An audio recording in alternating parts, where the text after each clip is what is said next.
예, 오늘 우리는 행사에 온 것이 아니라 예배드리기 위해서 왔습니다. 우리 저도 교회에서 이렇게 저렇게 중요한 일들을 치러보게 되면은 말씀은 하나도 기억이 안 나고 오늘 노래를 잘했는지 오늘 연주가 어땠는지 이런 것만 기억이 납니다. 그런데 여러분, 오늘 예배가 우리 생애의 마지막 예배가 될 수도 있다라고 하는 마음을 가지고 우리 하나님 앞에 영광 올려드리는 우리가 되기를 원합니다. 사랑하는 여러분, 원래 우리 집 아이들은 말을 잘 안 듣고 남의 집 아이들은 말을 잘 듣는 것처럼 느껴지지 않습니까? 이웃집의 아이가 부모 말을 너무너무 잘 들어요. 그리고 또 착하고 모범생처럼 보입니다. 그래서 부러워하는 그 이웃집 엄마가 이 아이에게 물었어요. 너는 어떻게 그렇게 엄마 말을 잘 듣고 착하게 잘 자랐니? 라고 묻자 이 아이가 이렇게 대답을 했어요. 우리 엄마는 늘 나에게 좋은 말만 해주세요. 어떤 좋은 말을 해주시더냐? 라고 물었더니 이 아이가 이렇게 얘기했어요. 좋은 말 할 때 조용히 해. 좋은 말 할 때 공부 열심히 해. 조카가 이모한테 물었어요. 이모는 커서 뭐가 될 거야?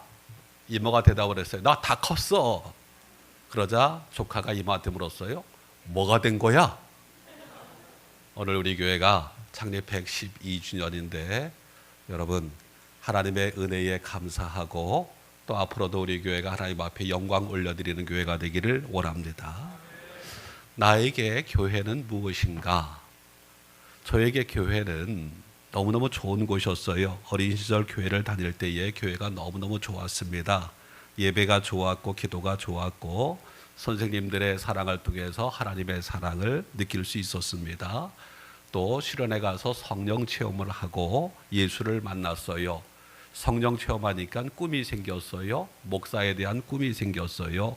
신학교 갔더니 신학교 간 저를 위해서 그 당시에는 원로 전도사님, 원로 권사님들 숙직 철야하시는 분들 계셨어요. 저녁마다 교회에 모여서 교회 기도해 주시는 그분들이 제가 이제 목사 되기 위해서 신학교 갔다고 저녁마다 기도해 주신 그 은혜를 잊을 수가 없습니다.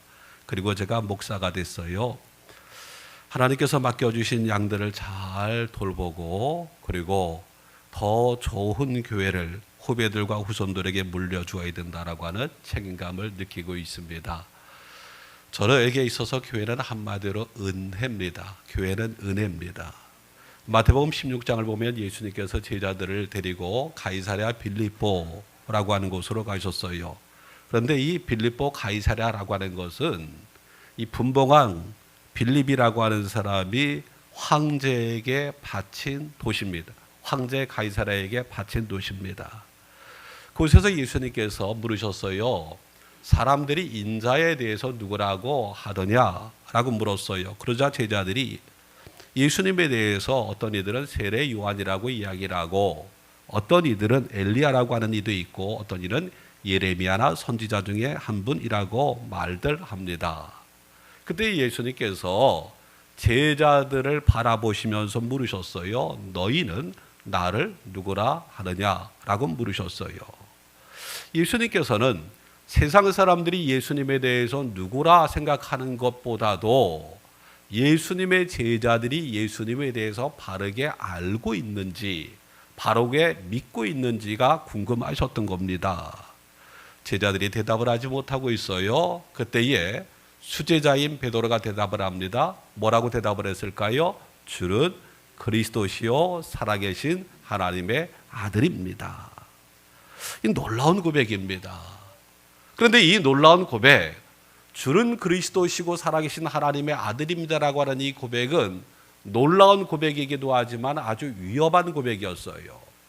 지금 예수님과 제자들이 있는 곳은 어디입니까? 빌립보 가이사랴. 바로 황제의 도시입니다. 황제가 주인입니다. 다른 이가 주가 될 수가 없어요. 그런데 황제의 도시에서 베드로가 고백하기를 주는 그리스도시요 살아계신 하나님, 바로 예수님이 주님이 되시고 주인이 되시고 살아계신 하나님의 아들입니다라고 고백을 했으니 그것은 대단히 위험한 고백이기도 했던 겁니다. 이 베드로의 고백을 들으신 예수님께서 너는 베드로라, 내가 이 반석 위에 내 교회를 세우겠다라고 말씀을 했어요. 여러분, 너는 베드로라, 이 반석 위에 내 교회를 세우겠다라고 말씀을 했는데, 그러면 예수님께서 교회를 세우시는데 베드로 위에다가 교회를 세우겠다라고 하는 말씀인가요? 여기 내가 이 반석 위에 교회를 세우겠다라고 했는데 이 반석, 베드로 위에다가 교회를 세우겠다라고 하는 말인가요? 여러분, 베드로라고 하는 이름의 뜻이 무엇입니까? 반석이에요. 원래 베드로의 이름은 무엇입니까? 시몬이지요. 갈대라고 하는 뜻의 이름. 그런데 예수님께서 내가 너를 게바라라고 하리라 말씀을 했어요. 게바라고 하는 얘기는 반석, 바위라고 하는 뜻입니다. 그런데 그 아람어의 헬라어 표기가 베드로예요. 베드로는 반석, 바위라고 하는 뜻이에요. 내가 이 반석 위에 내 교회를 세우겠다라고 하는 얘기, 바로 베드로 위에 교회를 세우겠다라고 하는 말씀인가? 아닙니다. 여러분, 이 반석은 베드로를 말하는 것이 아니라 베드로가 드렸던 반석과 같은 신앙 고백, 주는 그리스도시요 살아계신 하나님의 아들입니다라고 하는 그 고백 위에 주님의 교회를 세우겠다라고 하는 말씀이에요. 여러분, 주는 그리스도시요 살아계신 하나님의 아들입니다 라고 하는 이 고백이 무슨 뜻일까요? 여기서 주라고 하는 얘기는 주님, 주인이라고 하는 말이잖아요. 그리스도라고 하는 말은 무슨 얘기입니까? 그리스도라고 하는 말은 기름 부음 받은 자라고 하는 뜻이에요.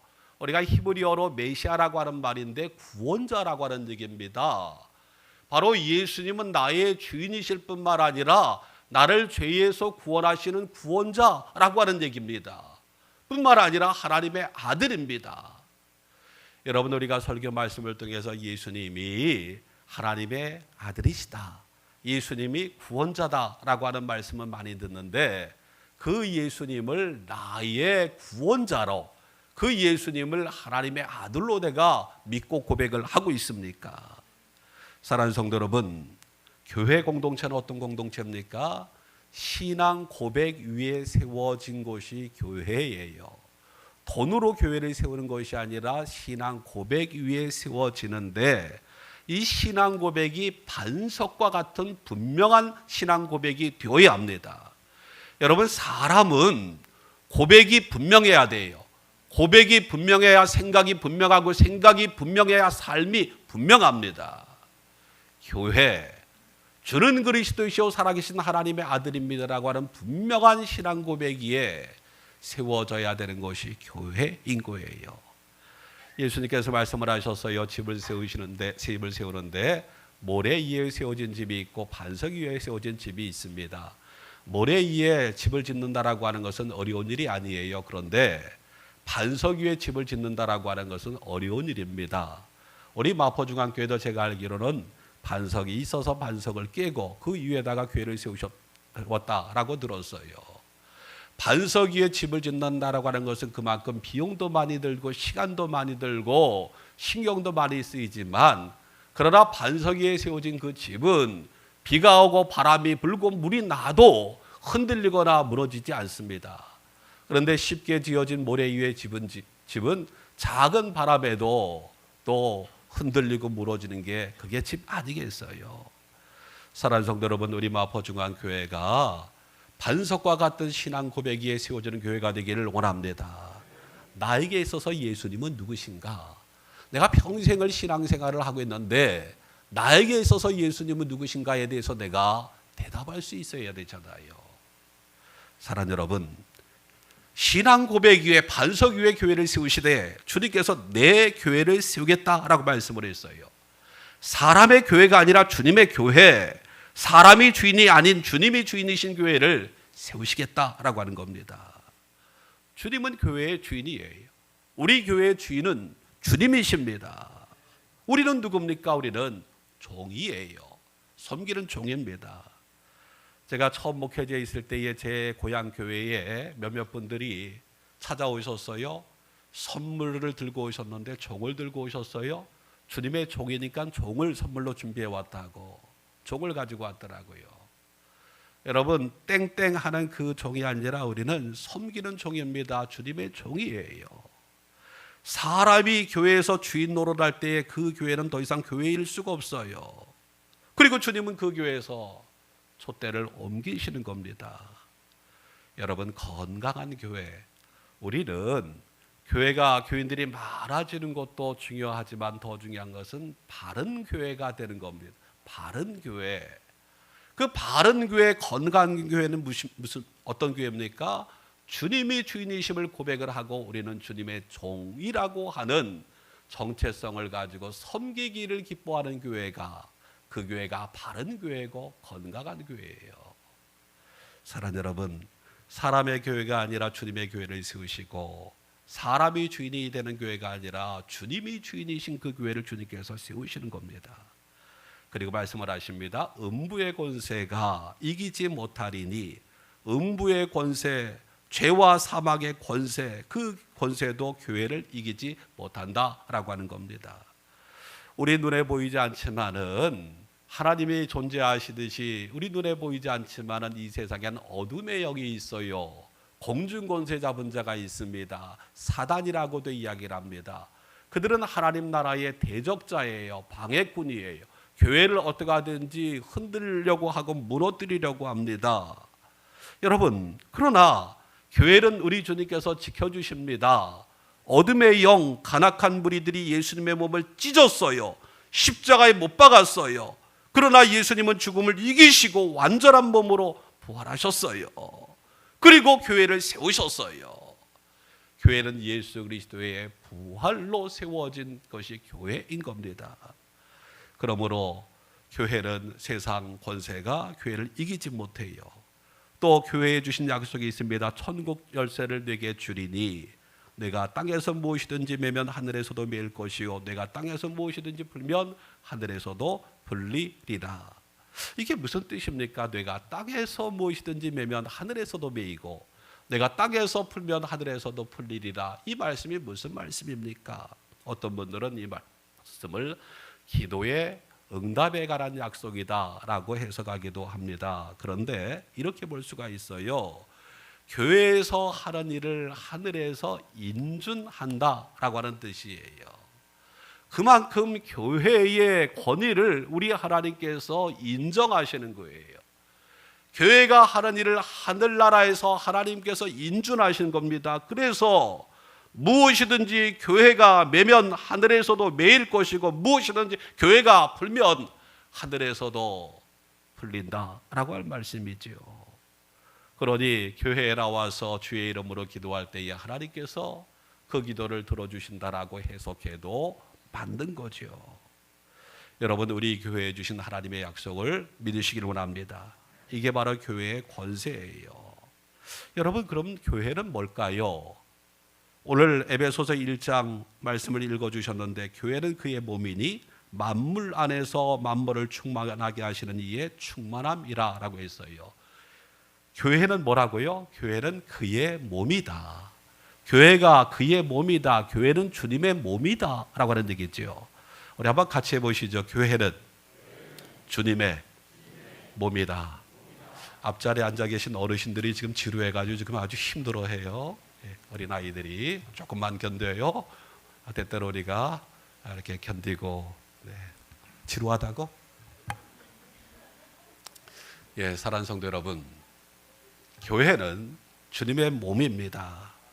그리고 그리스도는 그 몸의 머리예요.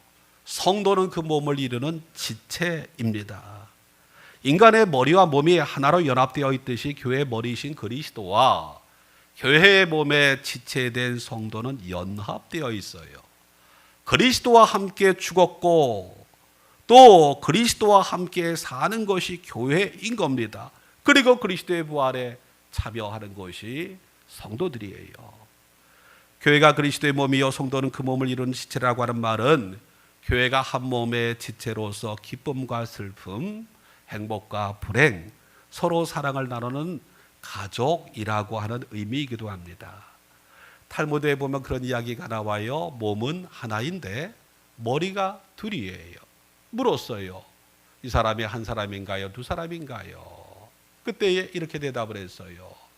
한쪽 머리에 뜨거운 물을 부었을 때에 다른 쪽 머리가 뜨겁다고 고통스럽다고 하면 한 사람이지만, 뜨거운 물을 부었음에도 불구하고 다른 쪽 머리가 아무런 반응이 없다라고 하면 그것은 두 사람이라고.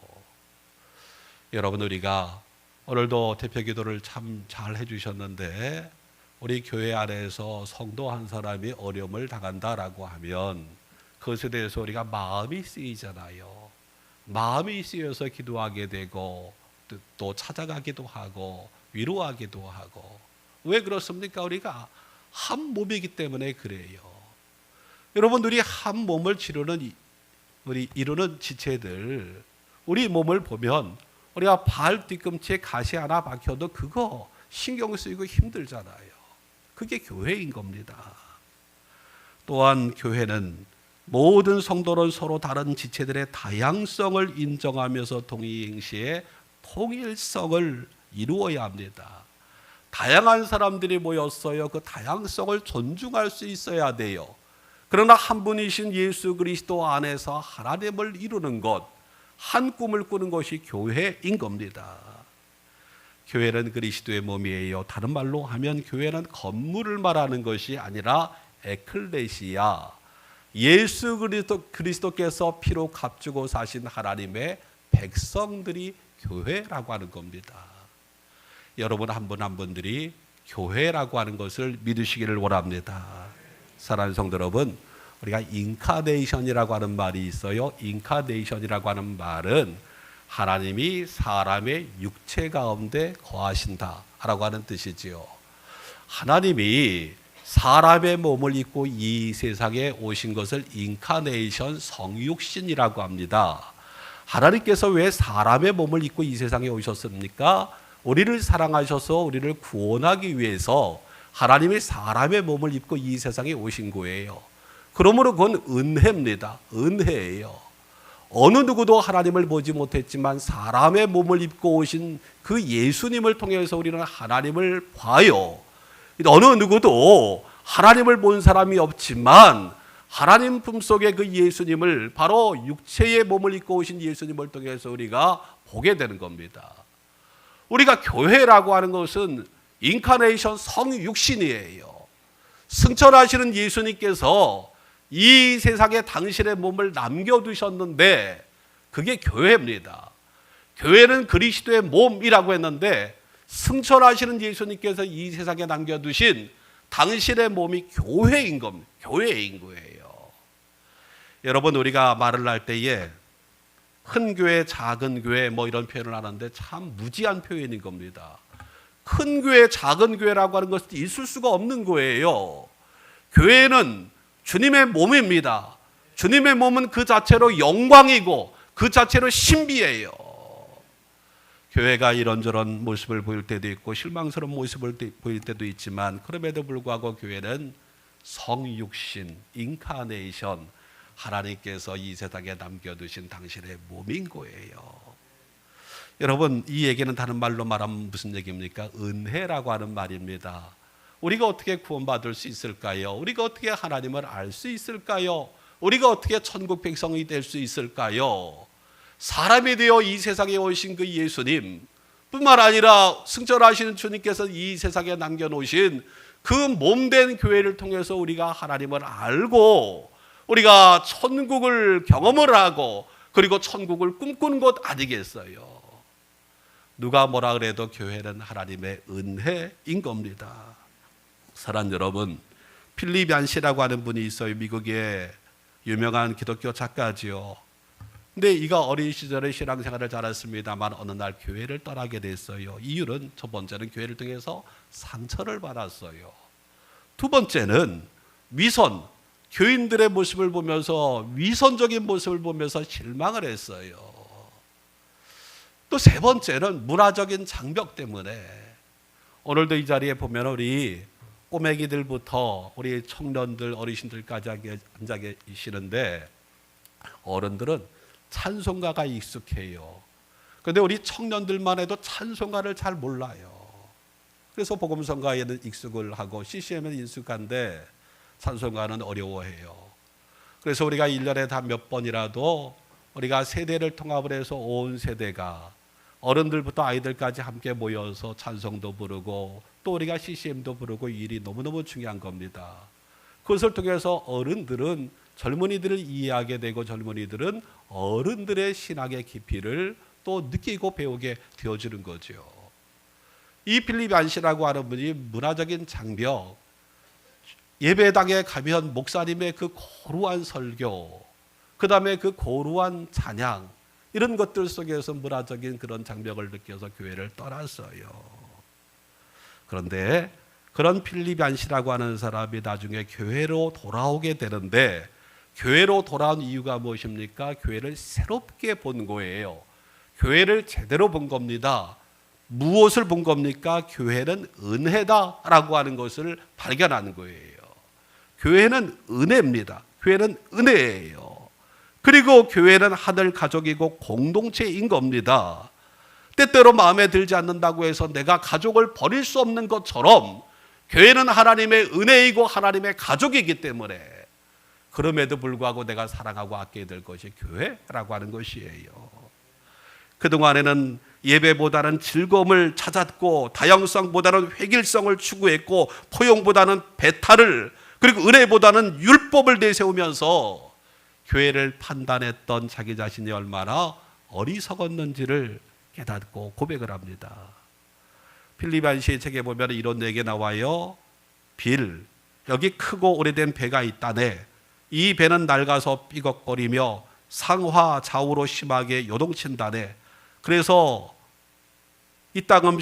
자네는 이따금씩 이 배를 포기할까 생각하기도 하지. 그러나 이 배는 자기가 갈 길을 간다네. 지금까지 그래 왔고 앞으로도 시간이 끝날 때까지 그러할 것이라네. 자네가 있든 없든 상관없이 말일세. 여러분, 오래된 배가 있어요. 나가서 삐그덕거리고 좌우로 심하게 흔들리기도 해요. 그래서 야, 이 배를 버릴까 하는 마음도 들지만 중요한 것은 그 배는 자기 갈 길을 간다라고 하는 거예요. 여러분, 교회는 은혜입니다. 성자들을 불러 모아놓은 박물관, 성자들의 박물관이 아니라 죄인들이 모인 곳이에요. 찬송가에 보면 죄인 오라 하실 때에 날 부르소서라고 하는 그 찬양, 그 찬양을 젊을 때는 못 모르고 부르다가 목회를 하면서 그 찬양이 너무너무 은혜가 돼요. 인내하신 구세주여 라고 시작이 되면서 죄인 오라 하실 때에 날 부르소서, 죄인 오라 하실 때에. 여러분, 우리가 성령을 체험했다라고 하는 것, 십자가를 체험했다라고 하는 것은 뭘 말하는 겁니까? 내가 죄인이라고 하는 것에 대한 발견인 거예요.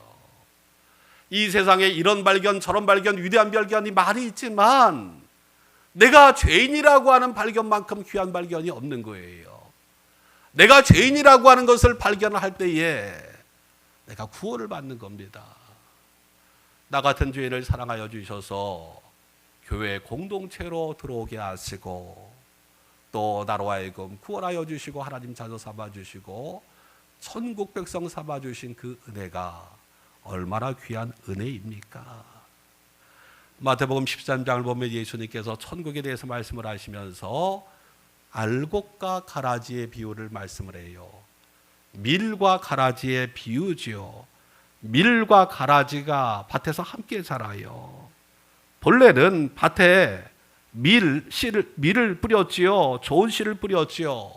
그런데 잠잘 때 원수가 와서 곡식 가운데 가라지를 뿌리고 간 겁니다.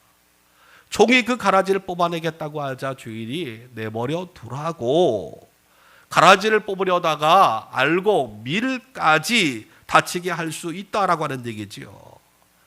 자라는 동안에는 밀과 가라지가 구분이 잘 되지 않아요. 그런데 다 자라면 밀과 가라지가 분명하게 구분이 되기 때문에 다 자란 뒤에 밀은 곳간에 들이고 가라지는 불태워버리면 된다라고 하는 이야기입니다. 여러분, 교회 안에는 다양한 사람들이 있어요. 거듭난 사람도 있고 거듭나지 못한 사람이 있고 믿음이 좋은 사람이 있고 믿음이 아직 약한 사람도 있어요. 때때로 갈등을 겪기도 하고 다툼이 일기도 합니다. 여러분, 웨스트민스터 신앙 고백에 보면은 이런 내용이 나와요. 지상교회가 극도로 타락하여 그리스도의 교회가 아니라 사탄의 공회당이 되기도 한다라고 표현합니다. 여러분, 교회가 천국일 것 같습니다만은 우리가 때때로 교회가 사탄의 공회당이 되기도 한다. 아니, 그러면 궁금하잖아요. 아니, 그러면 주님께서 왜 교회를 사탄의 공회당이 되도록 내버려 두시는가? 우리 그런 생각을 할 수가 있잖아요. 밀과 가라지가 있어요. 주님께서는 무엇이 가라지인지를 분명히 알고 있어요. 그렇다고 하면 가라지를 뽑아내시면 되는데 왜 가라지를 뽑지 않으시는 겁니까? 사람들은 누가 밀인지 누가 가라지인지를 몰라요. 사람들은 다 나는 알곡이고 저 사람은 가라지다라고 생각을 하는데 그건 자기 생각일 거예요. 나 자신이 밀 알곡인 것 같지만 나는 모르지만 내가 가라지일 수도 있는 겁니다. 예수님께서 말씀을 하셨어요. 외모로 판단하지 말아라 말씀을 하셨어요. 뿐만 아니라 나도 너를 정죄하지 않는다라고 말씀을 했어요. 제일 위험한 일이 무슨 얘기입니까? 판단하고 정죄하는 일이에요. 너 죄인이야. 너는 안 돼. 여러분, 아니에요. 사람이 사람을 잘 알 것 같지요. 근데 사람들은 이렇게 자기를 가꾸고 있습니다. 그리고 어떤 사람은 자기가 자기 자신에게 속고 있어요. 그래서 밀이라고 생각을 하지만 가라지일 수가 있는 겁니다. 그 사람이 가라지처럼 보이지만 밀일 수도 있는 거예요. 그것에 대한 심판은 하나님께서 하시는 겁니다. 내가 판단하고 정죄하는 것은 무서운 교만이죠. 내가 하나님 노릇하겠다라고 하는 무서운 교만인 겁니다. 여러분, 교회가 좋은 것은 무엇입니까? 우리 하나님께서 나 같은 죄인을 불러주셔서 그게 바로 교회고 교회가 좋은 곳이고 은혜인 거예요. 왜 하나님께서 밀과 가라지를 그냥 이렇게 함께 자라도록 내버려 두시는가? 하나님은 가라지를 분명히 아시는데 왜 내버려 두시는가? 하나님께서 길이 참으시는 거예요. 가라지일지라도 하나님의 말씀을 듣고 회개하여 성령 받고 진실한 알곡이 되기를 하나님께서 기대하고 기다리시는 겁니다. 사랑은 믿어주는 거예요. 사랑은 기다려주는 겁니다. 사랑하는 성도 여러분, 나 같은 죄인을 사랑하시고 하나님의 백성으로 받아주신 하나님의 은혜, 가라지와 같은 나를 당장 뽑지 아니하시고 우리 주님께서 당신의 몸, 교회가 상처를 입으시면서까지도 참아주시고 알곡되기를 기다려주시는 그 은혜가 바로 교회인 겁니다. 1912년도에 우리 교회가 사촌리의 양 미리암 시댁에서 예배를 드리고 그러면서 교회가 시작이 되어져서 112년이라고 하는 역사, 그동안에 이제 사촌리 교회, 도화동 교회, 마포중앙교회라고 이름을 바꿔서 여기까지 왔는데 우리 교회 담임 목회자 가운데는 김희독립 선언민족 대표 33인 가운데 한 분이셨던 이필주 목사님, 순교자이신 박창현 목사님, 독립운동가인 이규갑 목사님도 계시고, 특별히 우리 마포중앙교회는 어려운 이들에게 복음을 전하고 어려운 이들에게 힘이 되어주는 교회로 여기까지 왔어요. 여러분, 지나간 역사도 참 자랑스러운데 지나간 역사를 통해서 오늘 우리의 믿음을 점검을 하고 우리의 믿음이 자랑이 되는 교회가 되길 원합니다. 그리고 우리 교회가 주님 오신 그날까지 지속되는 교회가 되어지고 주님 앞에 섰을 때에 상 받는 교회가 되기를 원합니다. 사랑하는 성도 여러분, 교회를 어머니로 사랑하지 않는 사람은 하나님을 아버지로 섬길 수 없다라고 했어요. 사랑하는 여러분, 우리가 교회를 통해서 받은 은혜가 얼마나 큰가요? 대학로에 가면은 동승교회라고 하는 장로교회가 있는데 그 교회 건축을 할 때 이야기를 들은 적이 있습니다. 저마다 다 교회 건축을 위해서 건축원금을 작정하라고 그러는데 대학생이 어렸을 때부터 그 교회에서 자랐던 대학생이 등록금을 건축원금으로 드렸어요. 담임 목사님이 이것을 알고 불러다가 물어봤어요. 아니, 건축 헌금을 이렇게 하고자 하는 그 마음은 귀한데 그렇다고 해서 등록금을 헌금을 드리면 너 어떻게 하는 거야? 그랬더니 이 청년이 이런 이야기를 하더래요. 교회 건축을 하고 저마다 다 교회 건축을 위해서 기도하고 그러는데 기도하는 가운데 하나님께서 그런 생각을 주시더래요. 내가 어렸을 때부터 이 교회를 다녔는데 이 교회에서 내가 받은 사랑과 은혜가 얼마나 큰지를 생각하게 하더라는 겁니다. 그래서 내가 이렇게 지금 드릴 수 있는 것이 이제 등록금이어서 그것을 드렸다고. 그 학생이 그 뒤에 잘 됐을까요? 잘 안 됐을까요? 잘 됐겠지요. 여러분, 이 자리에 있는 여러분이 바로 은혜인 거예요. 우리 마포중앙교회가 은혜다. 그 은혜의 증거, 은혜의 표정, 그 표적, 그것이 누굽니까? 여러분들이에요. 여러분 한 분들이 바로 우리 마포중앙교회의 은혜의 결과물, 은혜의 증거입니다. 여러분, 우리 마포중앙교회 사랑 여러분들을 주님께서 사랑하십니다. 주님의 은혜가 함께 하시기를 축원합니다. 이제는 예수 그리스도의 은혜와 아버지 하나님의 사랑과 성령님의 감동과 역사하심이 거룩한 주일 창립 112주년 기념주일에 성전에 올라 하나님 앞에 예배드리며 지나간 세월 하나님의 은혜를 기억하고 지금도 베풀어 주시는 하나님의 은혜를 누리며 이후로도 우리 하나님께서 우리에게 은혜를 베풀어 주셔서 이곳에서 신앙생활하는 것이 참으로 복된 일이며 뿐만 아니라 이제 자랑거리가 될 것을 분명히 믿습니다. 특별히 이제 오늘 예배를 드리면서 이제 사랑하는 하나님께서 우리 한 사람 한 사람들을 은혜의 증거로 삼아 주셨음을 믿으면서 믿음 생활을 하기를 잘할 것을 결단합니다. 우리 결단하는 모든 성도들 뿐만 아니라 이제 주님의 몸된 교회에서 이제 기도하며 후원하는 우리 장학금을 받은 우리 학생들, 하나님 또 이 자리에 사모하지만 이 자리에 참여하지 못한 믿음의 식구들, 또한 이 나라 이 민족 위에 이제부터 영원까지 함께 하시기를 간절히 축원하옵나이다. 아멘.